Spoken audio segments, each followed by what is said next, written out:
When you close your eyes and picture absolute paradise, what do you see? If it involves powder white beaches, overwater bungalows, and water so blue it almost looks fake, you are picturing the Maldives. Welcome back to World Tour with Dee. I'm your host Dee, and today we are diving deep, literally and figuratively, into one of the most breathtaking archipelago on the planet. In this episode, we are unpacking everything you need to know about this Indian Ocean gem. We will explore how these unique islands formed, trace the rich and ancient history of the Maldivian people, share some mind-blowing trivia, and finish up with my ultimate travel guide to help you plan the perfect escape. Hit that subscribe button, grab your sunglasses, and let's take a trip to the Maldives. Our Maldive essentials are in the description below, such as reef-safe sunscreen, swimsuits, sunglasses, and travel hack items for long flights. Check them out! Part 1. Geography. The architecture of the ocean. To understand the Maldives, you have to look at a map, and if you zoom out too far, you might miss it entirely. The Maldives is located in the Indian Ocean, southwest of India and Sri Lanka. It's a spectacular archipelago comprised of 1,192 coral islands, grouped into 26 natural atolls that stretch across 90,000 square kilometers of ocean. But what exactly is an atoll? The fascinating answer actually traces back to Charles Darwin, who first theorized how they form. Millions of years ago, there were massive prehistoric volcanoes rising out of the Indian Ocean. Over time, those volcanic mountains literally sank back into the sea, a geological process called subsidence. But as the bedrock sank, the fringed coral reefs growing around their edges kept reaching upward for the sunlight.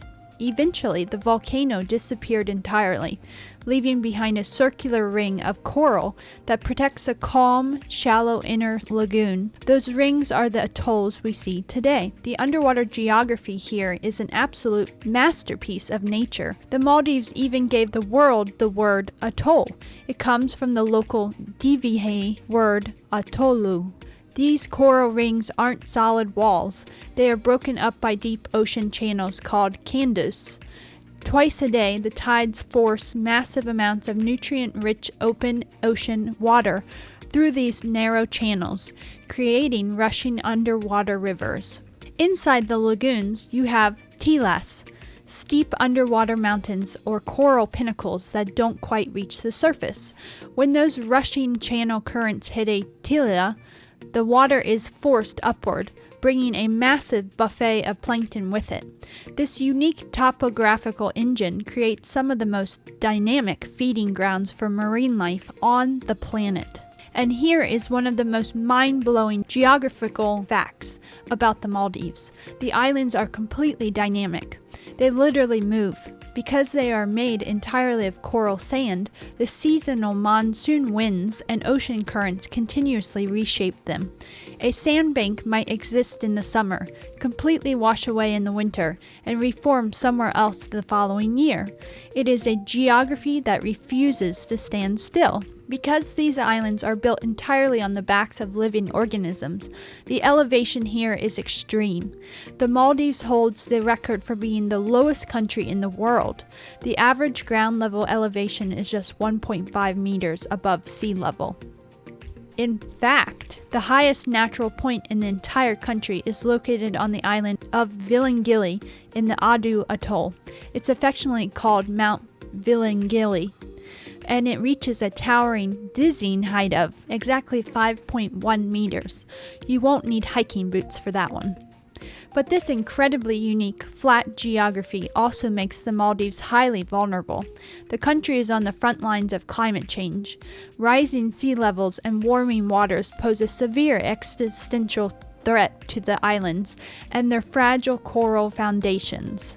However, the Maldivian government and environmental groups are fighting back with incredible innovation, pioneering massive coral regeneration projects, and even building artificial elevated islands like Hulu Mali, designed specifically to withstand future sea level rises. It is a stunning ecosystem that demands our respect and protection. Part 2. History. Crossroads of the Indian Ocean. Long before it was known for luxury, the Maldives was a vital, bustling pit stop for ancient mariners. Thanks to its location right in the middle of the Indian Ocean trade routes, it served as a magnificent crossroads for Arab, African, and Asian cultures. The history of human settlement here is deeply layered. The earliest settlers, known as the Redden, are believed to have arrived from the Indian subcontinent as early as 2000 BC. They were sun worshippers, and they built their temples facing the east.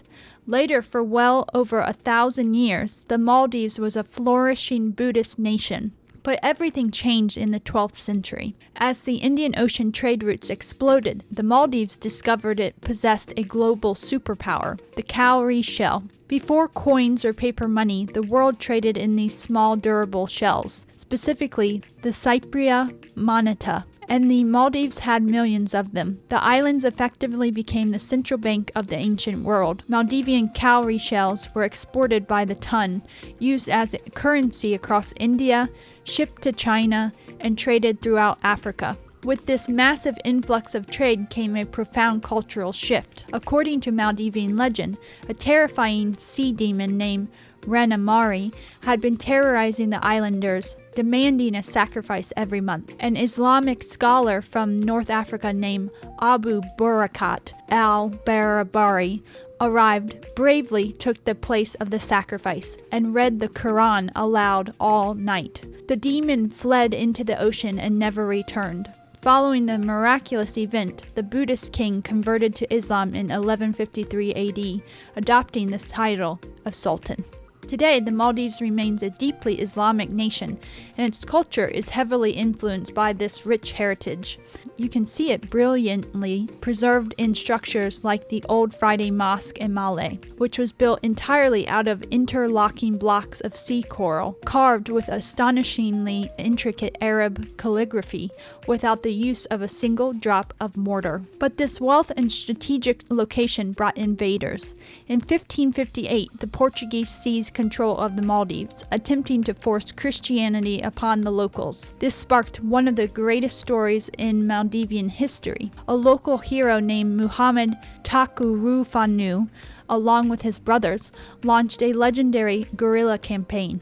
Using a fast, specialty-built ship called the Kalhufumi, they would launch lightning-fast nighttime raids against the Portuguese garrisons and disappear into the complex reef systems by dawn. In 1573, they successfully drove the Portuguese out entirely. By the late 19th century, the Maldives entered a new era, becoming a British protectorate. Britain managed its defense and foreign affairs, but wisely allowed the Sultan to retain internal control. During World War II, the Maldives served as a critical strategic outpost, with the British building a major airbase, RAF Gone, in the southernmost Adu Atoll. Finally, on July 26, 1965, the Maldives peacefully gained full independence. Just 7 years later, in 1972, the very first tourist resort opened on an island that had previously been a coconut plantation. Skeptics said tourism would never work there because there were no banks, no airport terminals, and no fresh water. But today, it operates as a vibrant, thriving republic,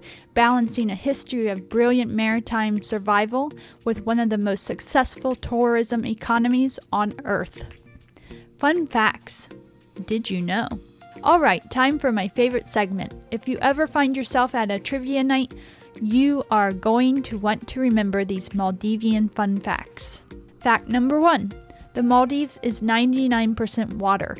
The entire landmass of all 1,192 islands combined is roughly 298 square kilometers. That makes it the smallest country in Asia, both in land area and population. Fact number 2. You know those incredibly soft, blindingly white beaches? You can thank the parrotfish. Parrotfish eat algae off the coral reefs, but they also bite off chunks of the hard coral. Their digestive system processes the coral and excretes it as fine white sand. A single adult parrotfish can produce up to a ton of sand every year. So yes, that gorgeous beach is largely made of fish poop. But hey, it's beautiful. Fact number 3. The Sea of Stars. On certain islands like Vadu, the beaches glow in the dark. This is caused by bioluminescent phytoplankton in the water.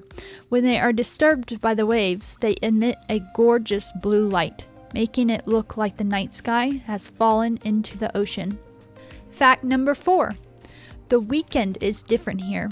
Because it is an Islamic country, the standard weekend in the Maldives falls on Friday and Saturday, not Saturday and Sunday.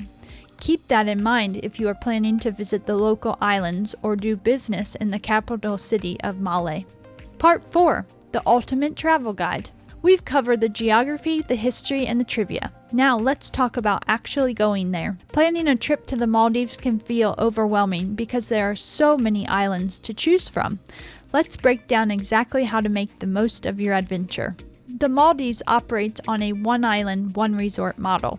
This means when you book a hotel, you are booking the entire island. For an unforgettable, all-inclusive luxury experience, the Pullman Maldives Mamutu is a phenomenal choice. It's set in a massive lagoon with incredible overwater villas and lush jungles.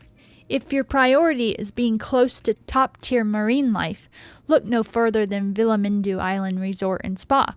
Situated in the South Ari Atoll, Villamindu has one of the absolute best house reefs in the country, accessible right from the beach. Resorts we recommend in luxury are Anatara Kihava, Park Hyatt, Four Seasons, Landa Giravaru. For more budget-friendly resorts, we recommend Outrigger, Sunseum Resorts, and The Standard. When it comes to dining, the resort buffet is incredible. So many different selections, and it can change depending on the day. The Maldives specializes in experiential dining.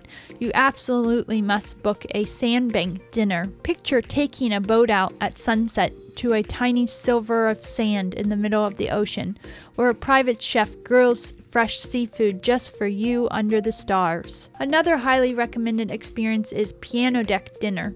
These are isolated floating wooden platforms anchored out in the lagoon.